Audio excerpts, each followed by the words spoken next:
Hi, welcome to myfootballmentor.com. I'm Coach Van Tassel and I'm the receivers coach. Wanted to talk a little bit about what makes a great receiver. In my estimation, a great receiver has to be the best overall athlete on the field based on the number of things he has to be able to do. He has to be able to block. He has to be able to run a pass route. He has to be able to jump. He has to be extremely agile. He has to have great burst, acceleration, speed, and concentration.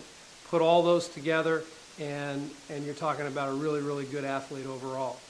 Receiver also has to have an abundance of knowledge when it comes to secondary play and the type of coverages that he's seeing. There are many different types of zone coverages. There are different types of man coverages. And a lot of times, especially at the upper level, at the professional level, those coverages can change in a moment's notice on the snap of the football.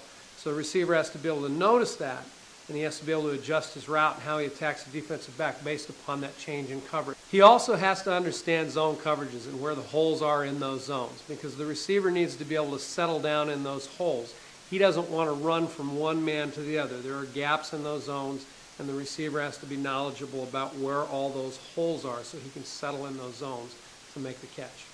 In addition to a receiver's athletic ability, he also has to have a certain mindset. A receiver has to have a bit of a swagger to him. He has to be a little bit cocky, a little bit arrogant, not in a way that he's demeaning the opponent, but he has to be sure of his own abilities based upon the situations that he's put in many times.